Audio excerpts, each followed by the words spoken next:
Bom dia, Igreja de Jesus Cristo. Mais uma vez estamos aqui reunidos para glorificar a Deus.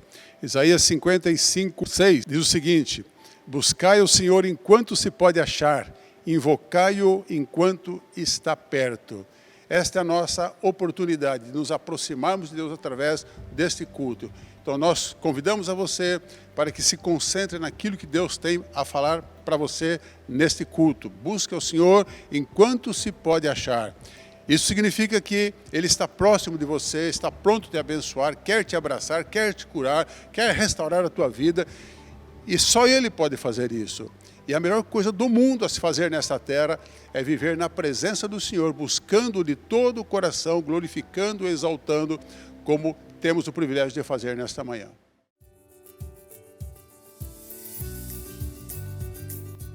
Bem-vindos a mais um momento de fidelidade e generosidade.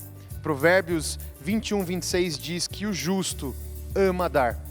Dar não por paixão, não por emoção, mas por entendimento, por compromisso.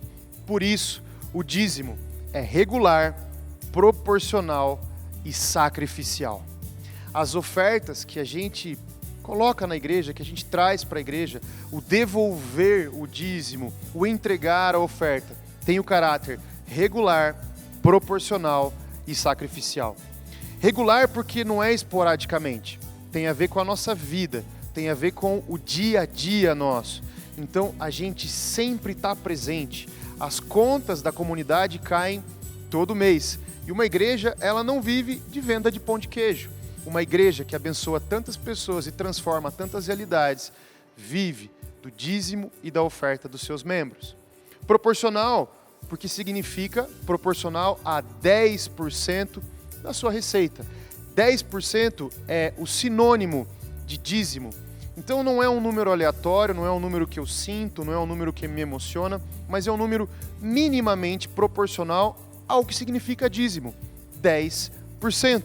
E sacrificial, porque nós não devemos contar centavos, mas entregar como sacrifício mesmo aquilo que muitas vezes parece que vai faltar, mas nós sabemos, o nosso Deus é fiel.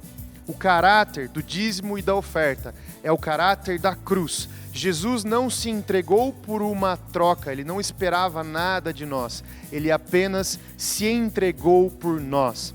E é por isso que nessa manhã eu quero te convidar para que nesse mesmo espírito do cristianismo você aprenda e se renda a entregar o seu dízimo e a sua oferta de maneira regular, proporcional e sacrificial. A Bíblia diz em Salmo 126, aqueles que semeiam com lágrimas, com cantos de alegria, colherão. Aquele que sai chorando enquanto lança a semente, voltará com cantos de alegria, trazendo os seus feixes. Deus te abençoe.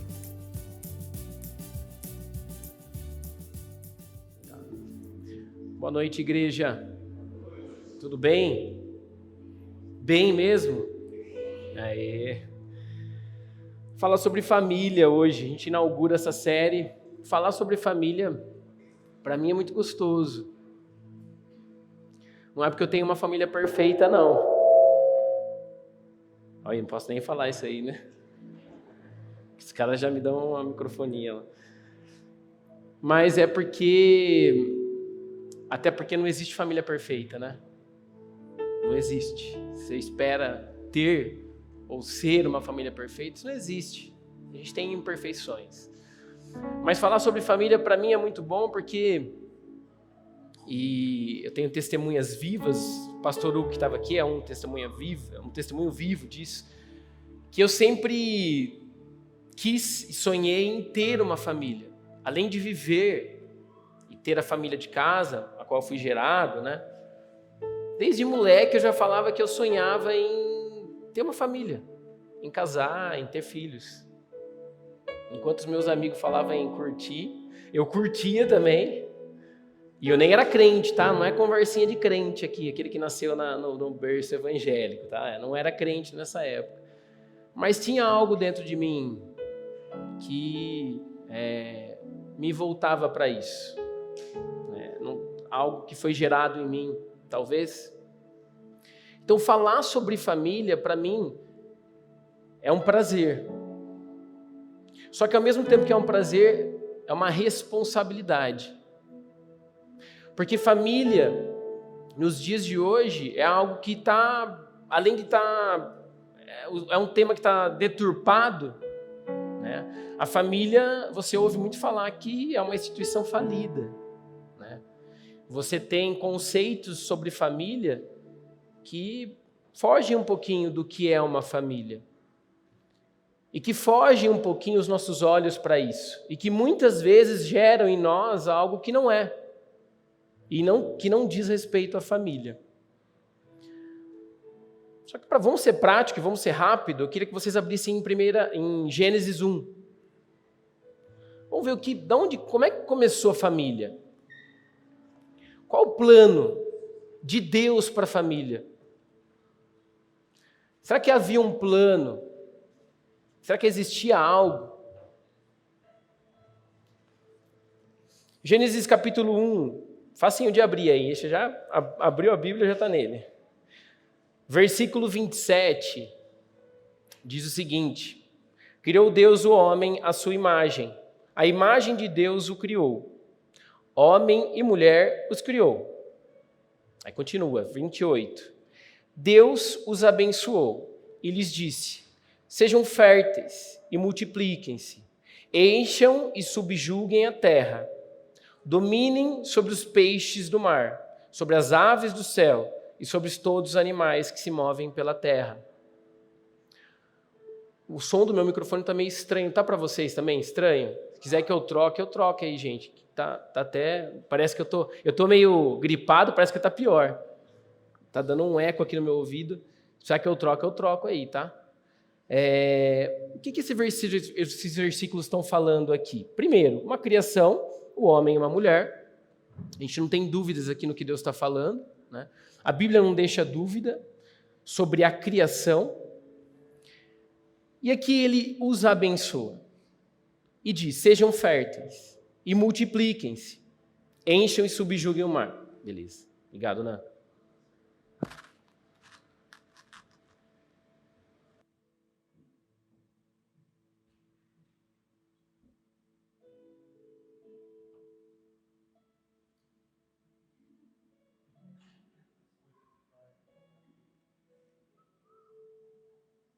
Obrigado. Agora sim.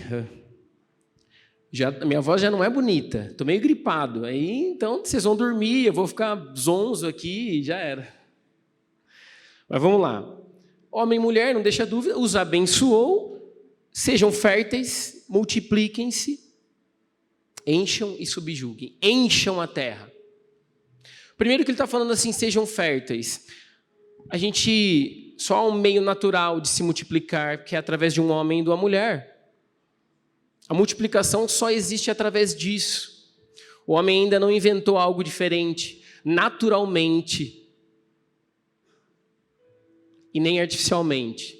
Só é gerada uma vida através de um homem e de uma mulher. Isso a Bíblia fala, e o homem até hoje, ele vê e não consegue fazer diferente. Mas além disso ele falou, encham a terra. Esse encham a terra não é somente encher de pessoas. Não é somente povoar o mundo. Esse encham a terra tem a ver com completar algo que ele já havia feito. Completar, não que ele era um Deus, ou ele é um Deus incompleto, mas completar algo que será feito através de nós. Seria feito através da criação, da obra-prima da criação, que é multiplicar-se. E multiplicar-se não só em número, porque multiplicar, criar o homem, Deus criou. O que nós podemos fazer que ele não faria? É multiplicar o Deus pelo mundo. Encher a terra não é encher de pessoas. Encher a terra é encher de pessoas que entenderam que há um só Deus e Criador dos céus e da terra. A família, querido, a gente pode falar muito sobre família aqui, além do que eu vou falar hoje. Mas o que eu queria é que você prestasse atenção em algo que é muito importante, que tem a ver com Deus. A família carrega algo que tem a ver com o nosso Pai. A família expande o Deus Criador dos céus e da terra. Ela multiplica isso no mundo. Ela transfere isso pelas gerações. Então o que a Bíblia fala aqui é, olha, continue, espalhe a minha criação. Espalhe a criação de um Deus que é Pai, que fez o homem e a mulher e que deu a capacidade de se multiplicar. Mas encham com pessoas, com homens e mulheres que voltem e se voltem a sua vida para Deus. Amém? Então, a partir disso, eu queria que a gente abrisse em Êxodo. A gente vai para Êxodo, capítulo 20. Lá no versículo 12.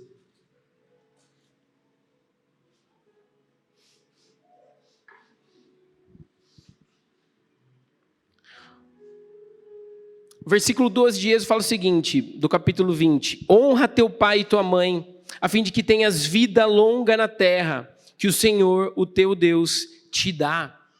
Quando a gente olha esse versículo, e quando eu li, e há muito tempo, obedecer meu pai e minha mãe, né?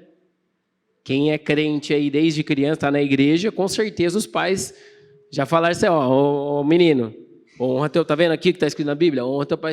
Mas muito mais do que obedecer, que é algo que você faz porque você tem juízo, sabe? Comer verdura, comer brócolis, sabe aquelas coisas? Deixar de fazer uma coisa, fazer a outra.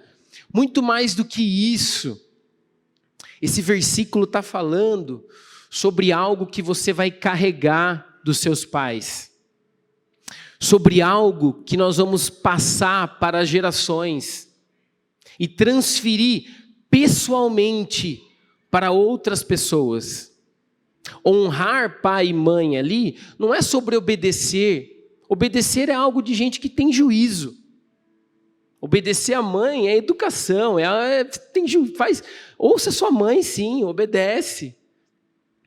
Mas o que ele está falando aqui é algo muito maior, que tem a ver assim, olha, o Deus que há na minha mãe, esse Deus eu preciso representar.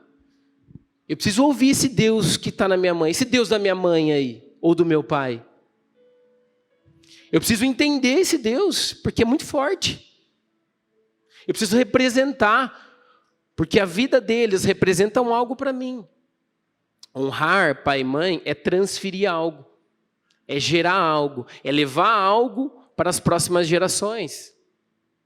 é carregar um legado, é carregar algo que é imensurável. Quando a gente pensa em família, a gente olha assim, um homem, uma mulher, uns filhinhos, conta bancária, escola, plano de saúde, né? Tem essas coisas bonitinhas. Bonitinho, mas primeiro, não é tudo. Isso não é tudo. Dá para ir para o inferno com um carro importado. Dá para ir para o inferno fazendo doutorado. Dá para ir para o inferno frequentando os melhores hospitais do mundo. Dá para ir para o inferno com isso daí. Isso não é tudo. Existe algo maior para ser transferido. Quando a gente pensa em família. Honrar pai e mãe é muito mais do que, olha, meu pai deixou isso para mim, ele comprou isso para mim. Algo pode ser transferido.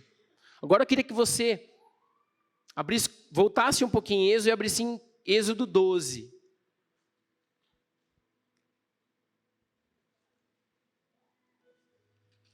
Por que transferido? Porque honrar pai e mãe tem a ver com você transferir algo, passar algo. E por que tem a ver com Deus? Onde eu quero chegar com isso? Às vezes sua mente está, não, o que está falando? Está falando sobre família. Vou começar a fechar o raciocínio com vocês. O que a gente faz todo ano, no final do ano, dia 25 de dezembro? Comemora o Natal. É ou não é? Só eu comemoro? Não. É um feriado, né? Todo mundo comemora o Natal. O que a gente faz em abril? Geralmente em abril. Todo ano a gente comemora, a gente tem um feriado numa sexta-feira e no domingo, o que a gente faz? Comemora o quê? A Páscoa. Todos os anos nós comemoramos a Páscoa. Nós comemoramos ou celebramos, a palavra que você achar melhor, que for melhor para você, mas a gente para fazer isso. A gente relembra algo e a gente conta para os nossos filhos, para as pessoas que a gente gosta, para as pessoas que a gente conhece. A gente conta uma história. Todo ano a gente conta. É até cansativo, mas a gente conta e é gostoso, não é gostoso? Celebrar o Natal?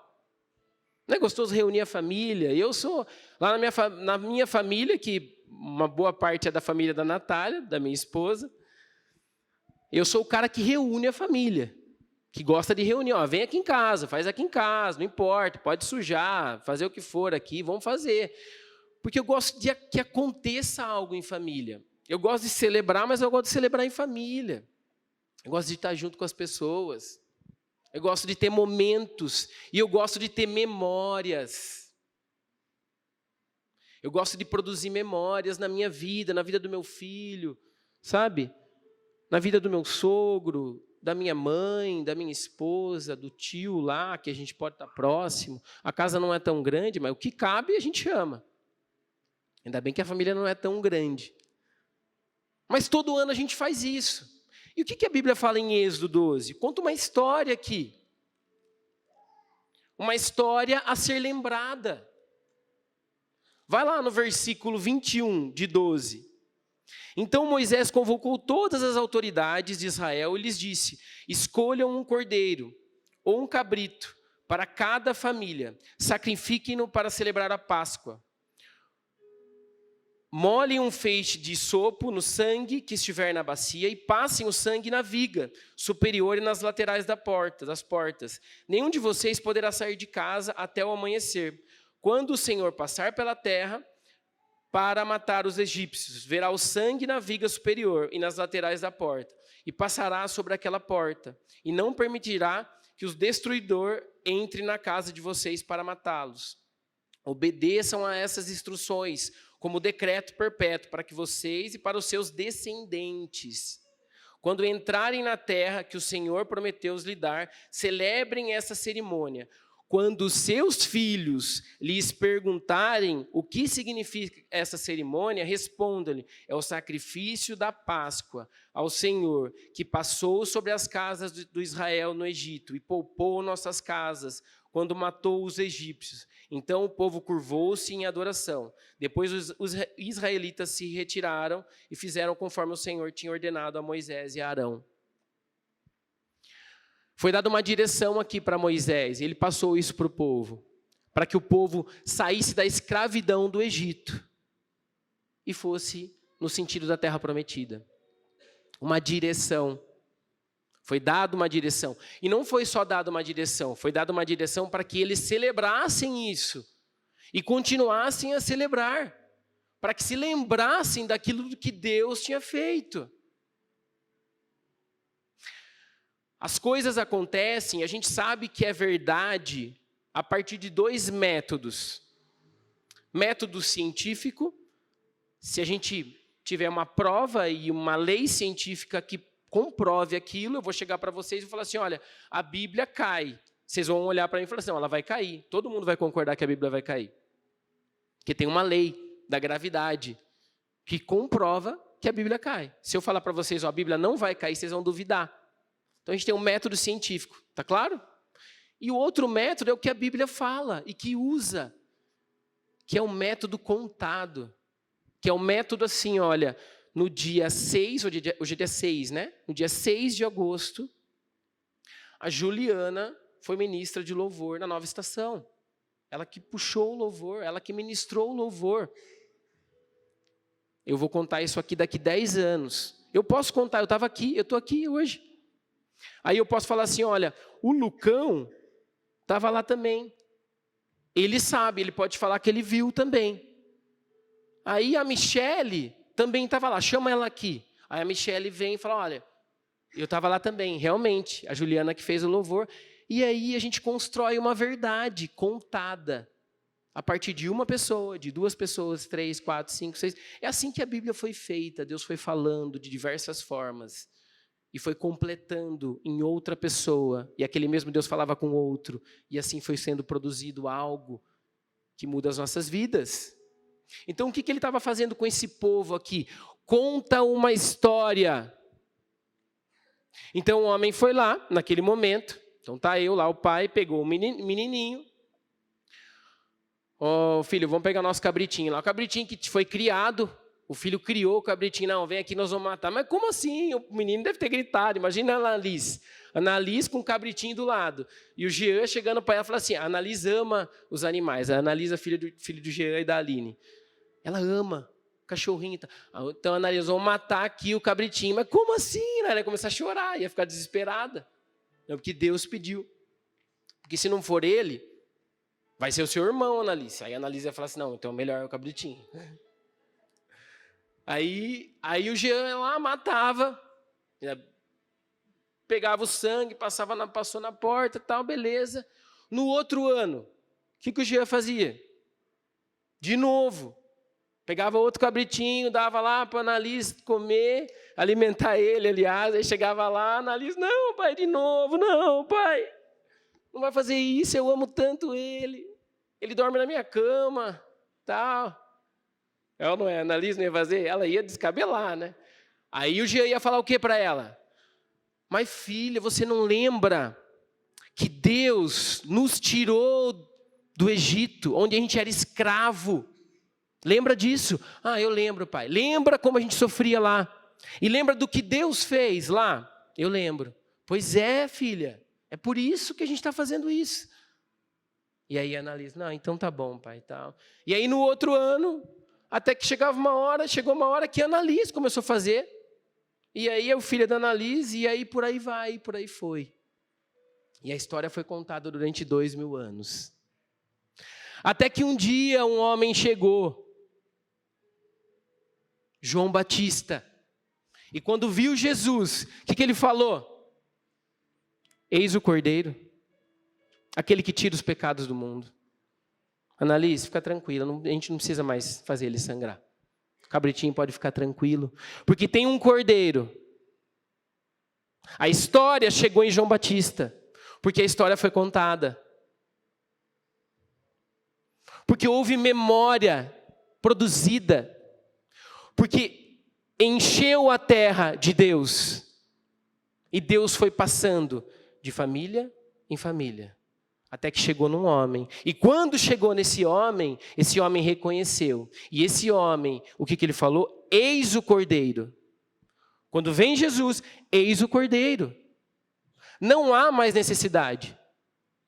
Ele é o que vai dar a vida. O sangue está ali. O corpo vai ser transpassado. E tudo se conectou. Isso é memória.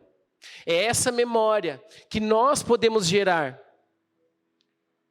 É isso que nós podemos gerar em família. Honrar pai e mãe é muito mais do que obedecê-los em coisas simples. Honrar pai e mãe gera uma responsabilidade para nós, que somos pais, se você é pai ou que vai ser pai. E gera uma obediência natural para os filhos. Mas gera um produzir, gera testemunho. Por quê? Porque a minha filha, ela não vai aprender se eu ficar lendo para ela só. E dar estudos para ela, para ela aprender, estudar. A minha filha vai aprender através do viver, do testemunho. A Bíblia foi produzida através disso. E nós podemos produzir isso dentro das nossas famílias. Por que a família é tão atacada? Por que a família é taxada como uma instituição falida? Por causa disso. Porque a família tem a capacidade de reproduzir, de restaurar e de encher a terra de Deus. E de fazer isso perdurar durante anos e anos e anos. E de fazer com que Jesus consiga acessar pessoas distantes. Esses dias eu fiz esse exercício de perguntar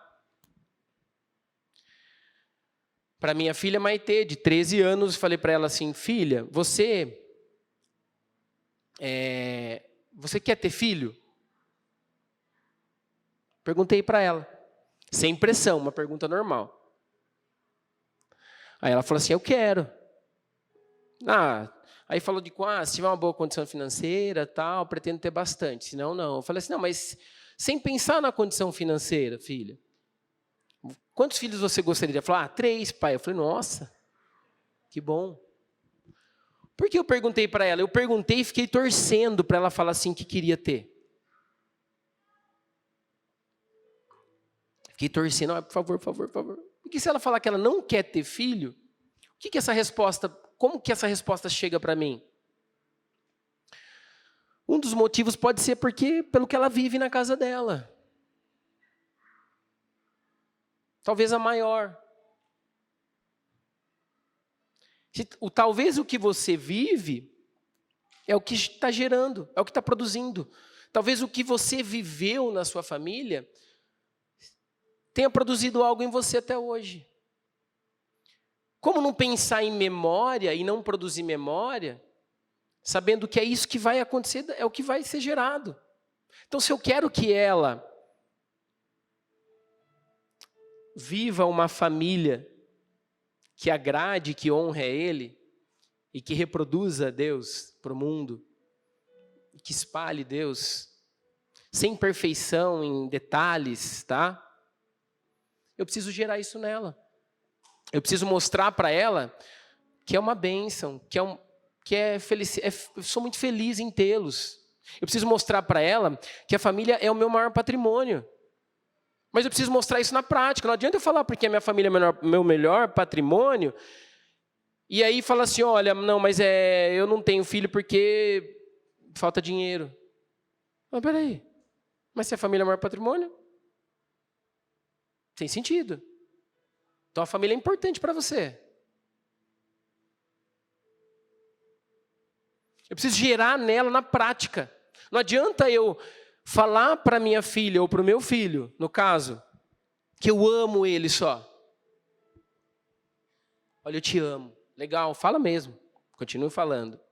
Não adianta só eu falar. Eu preciso dar atenção a ele. Não adianta meu filho, eu estou lá assim no jogo, né? Eu estou lá assistindo o jogo. Então, jogo do São Paulo, que eu torço pro São Paulo, né? Eu estou lá comendo amendoim lá, e ele está aqui, ó. Ô pai, e eu assistindo o jogo. Assistindo assim, né? Porque jogar o jogo do São Paulo você tem que assistir assim. Tá meio difícil esse jogo do São Paulo. Tá complicado. E eu estou lá vidrado, e aí ele me chamando aqui, e eu vidrado ali, ele me chamando aqui, e beleza, entendeu? Esses dias até eu vi uma imagem de uma mãe balançando o filho com o celular aqui, ó. Fazendo assim. O que vai produzir dentro do meu filho? Se eu estou vidrado no futebol e ele está querendo a minha atenção. Ele não vai ficar triste, tá? Fica tranquilo, ele não vai ficar depressivo. A criança não vai absorver dessa forma tão rápida assim. Mas o que pode gerar nele, é que ele não é importante. O que pode gerar nele é que ele tem uma identidade de gente que não... eu não tenho importância. Sabe? Pode gerar um adolescente, um adulto, com dificuldades. Por quê? Eu estou mostrando para ele que tem algo mais importante. Pode ser o jogo de futebol. Pode ser o trabalho. Pode ser outras coisas. Esse é um extremo. Que a gente gera memórias. E tem um outro extremo também, não vai para o outro extremo. Sabe, de pegar o filho e endeusar. Aí tirar Deus do lugar e colocar o filho no lugar. Entendeu? O filho veio e acabou o mundo. Eu não vou nem na igreja direito. Eu protejo ele. Não, peraí, meu filho, deixa ele passar. Não, peraí, ele está passando. Dá para limpar aí a cadeira para ele sentar? Não dá? Então acho que é melhor a gente sair. Acho que não vai ter como. Não, também não é esse extremo, gente. Esse extremo também vai gerar dificuldades. E, aliás, é um extremo perigoso, porque a gente está colocando ele num lugar que não é dele. Isso a gente não produz memória. Isso aí a gente produz uma proteção, porque vai chegar uma hora, pai e mãe, que você não vai estar aqui. E aí? O que vai acontecer com ele? Vai enlouquecer. Vai chegar uma hora que a cadeira não vai estar limpinha para ele, porque ele vai estar em outro lugar que você não está vendo. Então deixa ele. Sai desse cativeiro. Isso é cativeiro. Isso é idolatria. Então não vamos para os extremos, mas vamos para um lugar em que a gente faça as coisas também intencionalmente. Sabe, eu preciso gerar memória nos meus filhos. Eu preciso mostrar para eles que não só falo para ele, lê a Bíblia, ou Maite, lê a Bíblia. Ela precisa me ver ler a Bíblia. Eu falo para ela ler a Bíblia, ela nunca me vê ler a Bíblia. Ela não é tola. Ela está vendo. Ela está percebendo. Ela está sentindo. Então eu falo para ela, amar, eu não demonstro amor. Importância.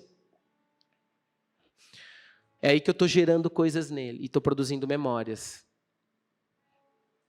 E isso lá na frente a gente vai ver o que vai acontecer. Quando a gente faz aqui, a gente vive a Estação Kids. O que a gente está fazendo aqui? A gente sempre fala, eu vou repetir, é importante.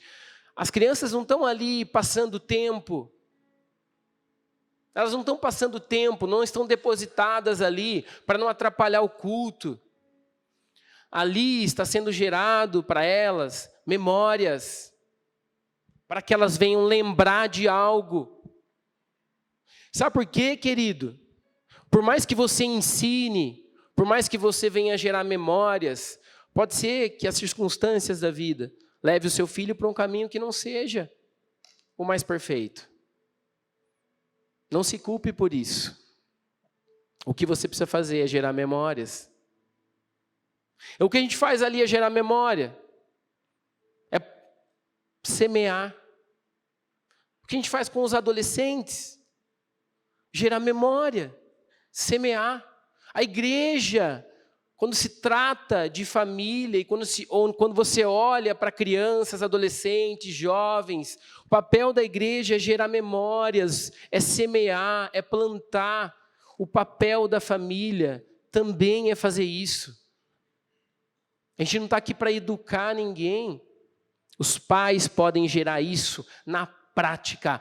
Filho, a gente precisa sacrificar, precisa cortar. Precisa morrer aqui. Não, eu gosto. Não, precisa. Porque aí ele é o Deus do meu pai. Aquele mesmo Deus que eu vi transformar a vida do meu pai. Ele precisa ver eu na minha casa orando a Deus diante de umas circunstâncias ruins. O que meu pai faz? Ele fica louco? Ele fica transtornado? Ou ele cai de joelhos e ora a Deus? Esses dias eu estava conversando com uma aluna e ela falou, olha, eu tenho uma amiga, queria tanto falar de Deus para ela, eu tenho tentado falar, mas eu não consigo porque ela fala que ela não acredita em Deus. Ela não tem fé nenhuma, e não tem nada, parece que não tem nada. Eu não consigo falar de nada para ela. Aí eu perguntei, na verdade perguntei, né, eu falei, provavelmente, talvez não foi gerado memória nela. Talvez nunca ninguém falou a ela nada. Ninguém mostrou nada para ela. Ela nunca viveu algo. Aí eu perguntei para ela, você, por exemplo, a sua mãe lia a Bíblia ou falava alguma coisa de Deus para você? Minha mãe falava, ela lia. Hoje ela não faz mais isso, mas ela sempre fez muito. É mais fácil para você, não é? Eu falei para ela, é mais fácil. Foi gerado memória. Foi produzido algo independente. Sabe, pai, mãe, eu queria deixar uma mensagem para vocês assim, olha, descarrega a sua preocupação na palavra em Deus. Descarrega a sua angústia em Deus. E faz aquilo que Deus te manda fazer. Eles precisam olhar para você e falar assim, olha, eu não estou fazendo aquilo que meu pai fez. Eu estou fazendo aquilo que o Deus do meu pai produziu e fez e falou para fazer. E isso vai gerar algo lá na frente para que as escolhas deles sejam escolhas que se encontrem com Deus.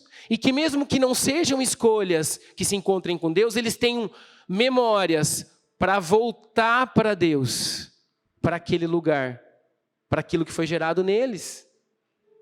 Isso é real. Isso é prático. Não tem outra forma. Invista na sua família. É o seu maior patrimônio, invista. Invista nos seus filhos, invista na sua mãe, invista nos seus irmãos. Gaste tempo. Gaste energia. Invista dinheiro.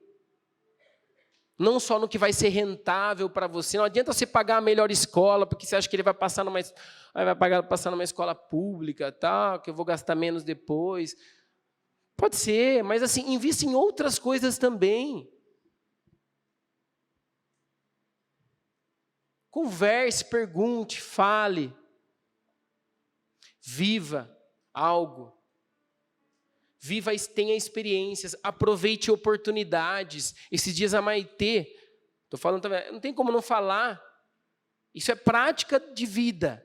Ela ganhou um iPad. Ela queria muito esse iPad porque ela levava o tablet na escola e lá é material digital.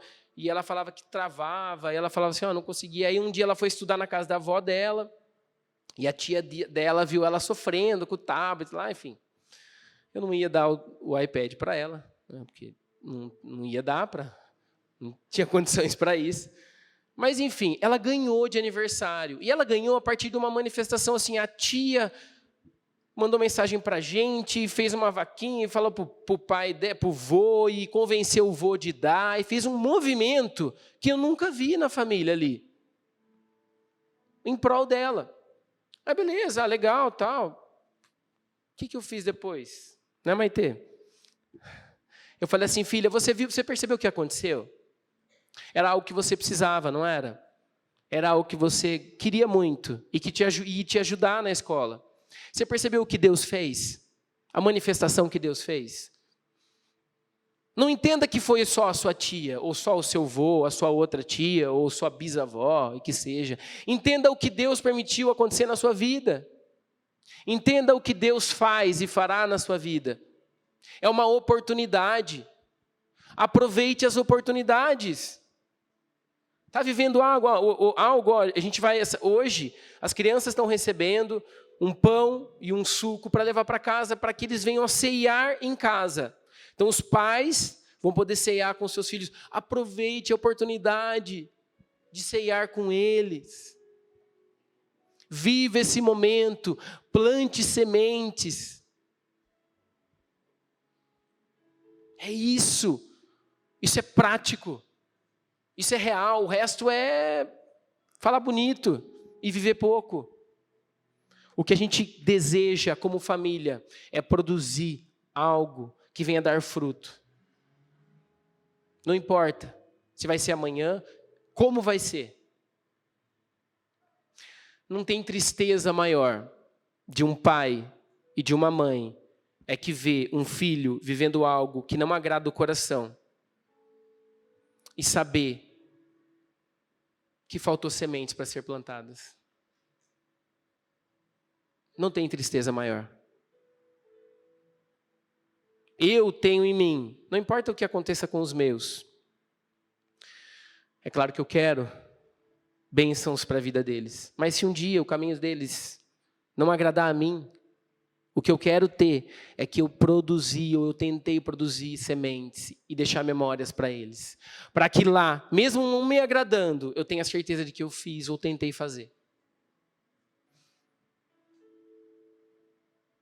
Tentei fazer.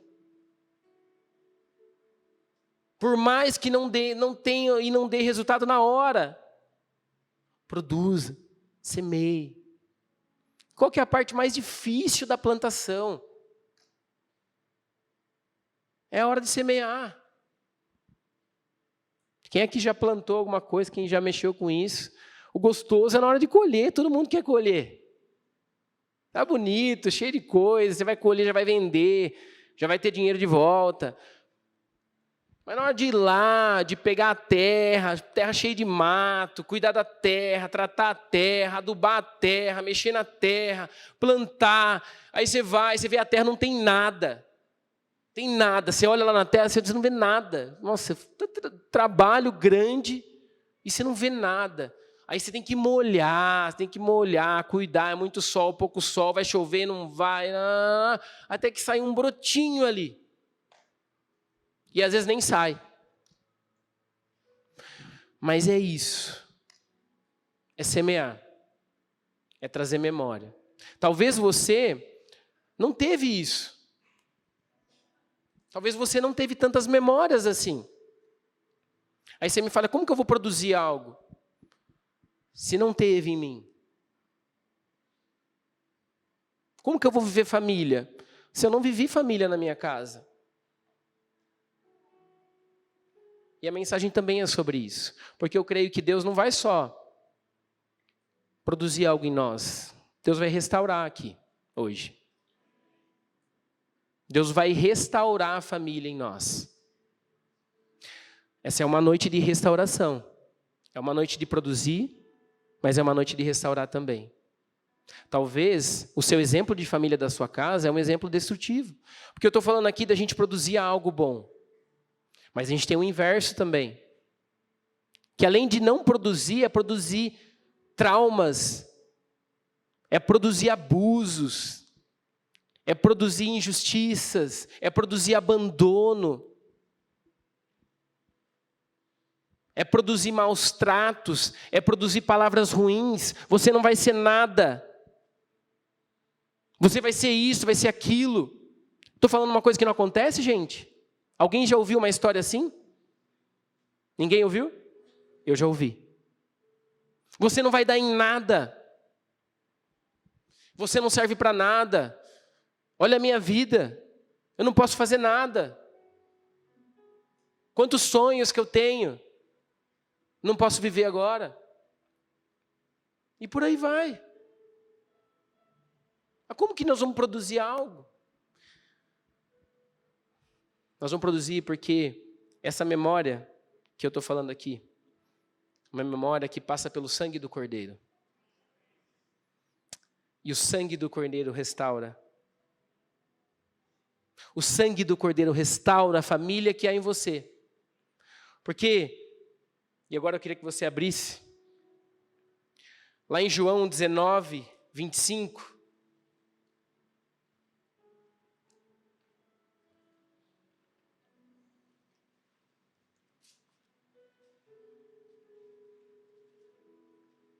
Jesus está na cruz.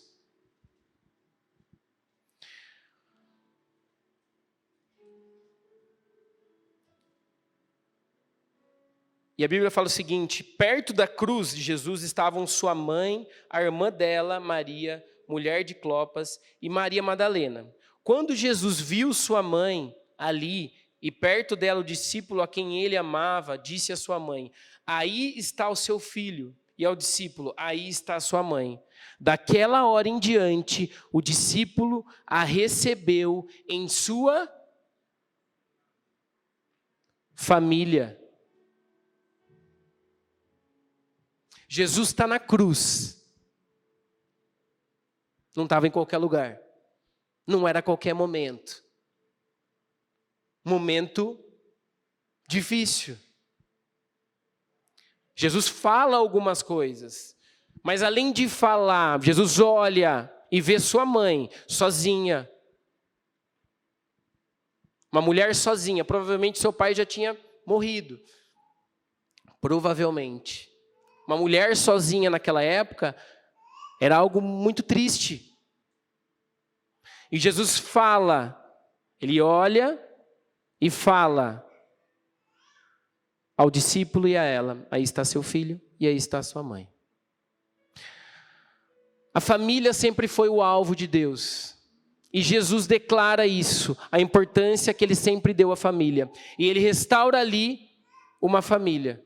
Ele restaura ali algo dentro da mãe dele que ia perdurar, ia permanecer. E a partir daquilo, João traz ela para a família dele. Então não importa o que você viveu até hoje. Não importa se você tem memórias ou não.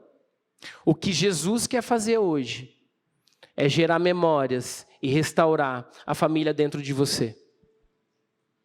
Jesus quer produzir algo.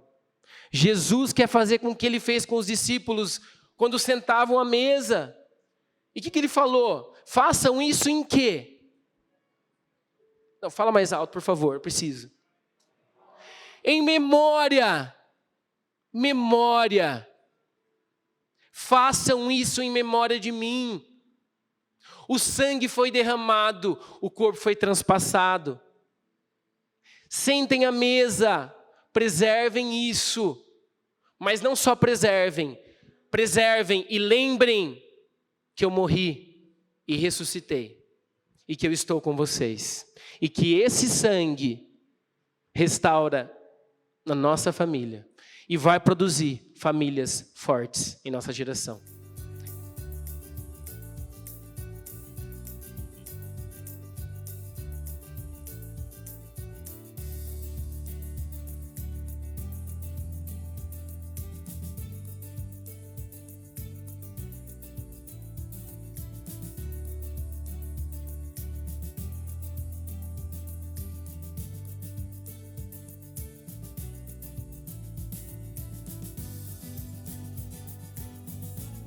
Deus é maravilhoso. Que bom que você está até agora aqui com a gente.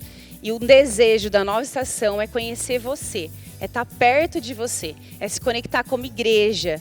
Então, para isso, comente aqui abaixo, interage com a gente. Ou então, se você preferir, venha até os nossos cultos presenciais aos domingos, 18 horas e 30 minutos. Ou ainda a gente pode se encontrar nas células que acontecem semanalmente e que você pode, através desse QR Code, acessar como tudo isso funciona e estar perto com a gente. Desejo uma ótima semana. Até mais.